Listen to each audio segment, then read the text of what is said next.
ಶೋಭಾ ಕರಂದ್ಲಾಜೆ ಅವರು ನಮ್ಮ ಜೊತೆ ಫೋನ್ ಸಂಪರ್ಕದಲ್ಲಿದ್ದಾರೆ. ಮೇಡಮ್, ರಮೇಶ್ ಜಾರಕಿಹೊಳಿ ಅವರು ಹೇಳಿದ್ದಾರೆ ರಾಜೀನಾಮೆ ಕೊಡ್ತೀನಿ, ಕಾಂಗ್ರೆಸ್ ನಲ್ಲಿ ಎಲ್ಲವೂ ಸರಿ ಇಲ್ಲ. ಮತ್ತೊಂದ್ ಕಡೆ ನಿಮ್ಮ ರೇಣುಕಾಚಾರ್ಯ ಅವರು ಹೇಳ್ತಾ ಇದ್ದಾರೆ ಕೆಲವೇ ಗಂಟೆಗಳಲ್ಲಿ ಕ್ಷಿಪ್ರ ಕ್ರಾಂತಿ ಆಗುತ್ತೆ, ಗವರ್ಮೆಂಟ್ ಬೀಳುತ್ತೆ ಅಂತ. ತಾವೇನ್ ಹೇಳ್ತೀರಿ ಮೇಡಮ್? ಇದು ಕಾಂಗ್ರೆಸ್ಸಿನ ಆಂತರಿಕ ಜಗಳ. ಕಾಂಗ್ರೆಸ್ಸಿನ ಆಂತರಿಕ ಜಗಳಕ್ಕೂ ಭಾರತೀಯ ಜನತಾ ಪಾರ್ಟಿಗೆ ಒಂದು ಸಂಬಂಧ ಇಲ್ಲ. ಕಾಂಗ್ರೆಸ್ ಅಲ್ಲಿ ಸಿದ್ದರಾಮಯ್ಯನವರ ನಡವಳಿಕೆ, ಡಿ ಕೆ ಶಿವಕುಮಾರ್ ನಡವಳಿಕೆ, ಪರಮೇಶ್ವರ್ ಅವರ ನಡವಳಿಕೆಯನ್ನ ಕಾಂಗ್ರೆಸ್ಸಿನ ಹಲವಾರು ಜನ ಶಾಸಕರು ಬೇಸತ್ತಿದ್ದಾರೆ, ಕಾರ್ಯಕರ್ತರು ಬೇಸತ್ತಿದ್ದಾರೆ. ಇವರು ನೆಟ್ಟಗೆ ಸರ್ಕಾರನೂ ನಡೆಸೋದಿಲ್ಲ, ಈ ರೀತಿಯ ಹೊಂದಾಣಿಕೆ ಯಾವುದೇ ಅಭಿವೃದ್ಧಿ ಕೆಲಸ ಆಗ್ತಿಲ್ಲ ಅನ್ನುವಂಥದ್ದು ಬೇಸರ ಇದೆ. ಮತ್ತು ಅವರ ಒಟ್ಟು ನಡವಳಿಕೆ ಬಗ್ಗೆ ಬೇಸರ ಇದೆ. ಅದಕ್ಕಾಗಿ ಇವತ್ತು ರಮೇಶ್ ಜಾರಕಿಹೊಳಿ ಅವರು ಬೇಸತ್ತಿದ್ರು. ಇದು ಕಾಂಗ್ರೆಸ್ಸಿನ ಆಂತರಿಕ ಜಗಳ, ಅದರಲ್ಲಿ ಭಾರತೀಯ ಜನತಾ ಪಾರ್ಟಿ ಯಾವುದೇ ರೀತಿಯ ಮೂಗು ತೋರಿಸೋದಿಲ್ಲ. ಆದ್ರೆ ಶೋಭಾ ಕರಂದ್ಲಾಜೆ ಅವರೇ, ಬೆಳಗ್ಗೆ ಅಷ್ಟೇ ಯಡಿಯೂರಪ್ಪನವರು ಹೇಳಿದ್ರು ಎಲೆಕ್ಷನ್ ನಂತರ ಅತ್ಯಂತ ಶೀಘ್ರವಾಗಿ ಈ ಸರ್ಕಾರ ಪತನವಾಗಲಿದೆ ಅಂತ. ಹಾಗೇನೆ ಬಂಡೆಪ್ಪ ಕಾಶೆಂಪುರ ಅವರು ನಮ್ ಜೊತೆ ಸಂಪರ್ಕದಲ್ಲಿದ್ದಾರೆ, ಸಚಿವರು. ಅವ್ರನ್ನು ಇದೇ ಪ್ರಶ್ನೆ ಕೇಳ್ತೀನಿ ನಾನು. ಬಂಡೆಪ್ಪ ಕಾಶೆಂಪುರ ಅವರೇ, ಮತ್ತೊಂದ್ ಕಡೆ ನಮ್ ಜೊತೆ ಫೋನ್ ಲೈನ್ ನಲ್ಲಿ ಶೋಭಾ ಕರಂದ್ಲಾಜೆ ಅವರಿದ್ದಾರೆ. ಬಂಡೆಪ್ಪ ಕಾಶೆಂಪುರ ಅವರೇ, ಸರ್ಕಾರ ಬೀಳುತ್ತೆ, ಕ್ಷಿಪ್ರ ಕ್ರಾಂತಿ ಆಗುತ್ತೆ ಅನ್ನೋ ಒಂದು ಮಾಹಿತಿ ಕೇಳಿ ಬರ್ತಾ ಇದೆ, ಏನ್ ಹೇಳ್ತೀರಿ? ಸರ್ಕಾರ ಯಾವುದೇ ಕಾರಣಕ್ಕೂ ಏನು ಆಗೋದಿಲ್ಲ. ಇವ್ರು ನಾವೆಲ್ಲ ಕಾಂಗ್ರೆಸ್ ಮುಖಂಡರು, ಜೆಡಿಎಸ್ ಮುಖಂಡರು ಒಟ್ಟಿಗೆ ಇವತ್ತು 28 ಸೀಟಲ್ಲಿ ನಾವು ಹೋರಾಟ ಮಾಡಿದೀವಿ. ಇವತ್ತು ರಮೇಶ್ ಜಾರಕಿಹೊಳಿ ಅವರು ತಮ್ಮ ಪರ್ಸನಲ್ ಅಜೆಂಡಾ ಮೇಲೆ ಏನಾರ ಮಾತಾಡ್ತಾ ಇದ್ರು ವಿನ ಯಾವುದೋ ಒಂದು ಈ ಸರ್ಕಾರಕ್ಕೆ ಯಾವುದೇ ರೀತಿಯಿಂದ ಏನು ಆಗೋದಿಲ್ಲ. ಅವ್ರಿಗೆ ಚಾಲೆಂಜ್ ಮಾಡನ್ರಿ, ಡೇಟ್ ಕೊಡನ್ರಿ, ಅವತ್ತು ಬಿಡಲ್ ಹೋದ್ರೆ ಅವ್ರ ರಾಜಕೀಯ ನಿವೃತ್ತಿ ತಗೋತಾರೆ ಅಂತ ಕೇಳ್ರಿ.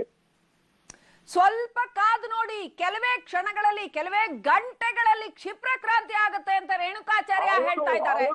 ಹೌದು, ಮೊದಲು ಕೇಳಿದೀವಿ, ಗವರ್ನರ್ ಸ್ಪೀಚ್ ಆಗೋದಿಲ್ಲ, ಬಜೆಟ್ ಆಗೋದಿಲ್ಲ, ದೀಪಾವಳಿ ಆಗೋದಿಲ್ಲ, ಸಂಕ್ರಾಂತಿ ಆಗೋದಿಲ್ಲ ಅಂತ ಇವ್ರಿಗೆಲ್ಲ ಹೇಳಿಕೆ ಕೇಳಿಲ್ವ ನಾವು?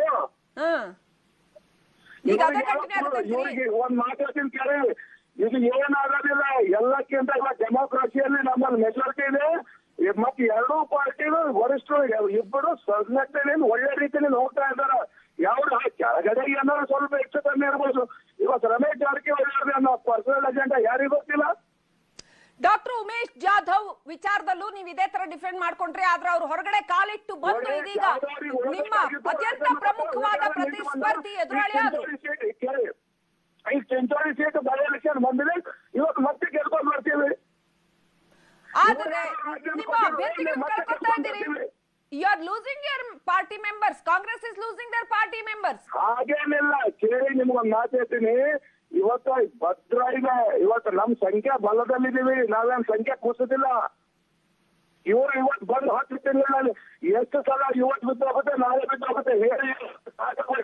ಇನ್ನೊಂದು ಇವತ್ತು 20 ದೇಶದಲ್ಲಿ ಹೊಸ ಕ್ರಾಂತಿ ಹೇಳೋದಿಲ್ಲ. ಅವತ್ತು ಅವ್ರ ಗತಿ ಏನಾಗುತ್ತೆ ಅದು ನೋಡ್ಕೊಂತ ಹೇಳ್ರಿ.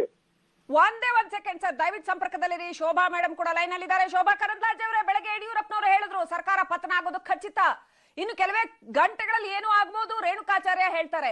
ಸೊ ಇದೆಲ್ಲ ಬಿಜೆಪಿ ಕೈವಾಡ. ಈ ಎಲ್ಲ ಆಂತರಿಕ ಕಚ್ಚಾಟಕ್ಕೆ, ಕಾಂಗ್ರೆಸ್ನ ಗೊಂದಲಗಳಿಗೆ ಬಿಜೆಪಿ ಕಾರಣ. ನೇರ ಆರೋಪ ನಿಮ್ಮ ಮೇಲೆ, ಏನ್ ಹೇಳ್ತೀರಿ?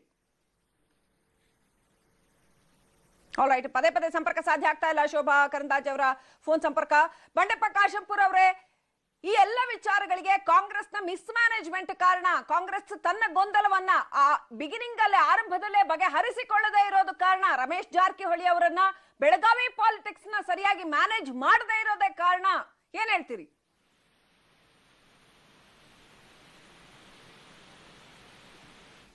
ಓಕೆ, ಸಂಪರ್ಕ ಸಾಧ್ಯ ಆಗ್ತಾ ಇಲ್ಲ.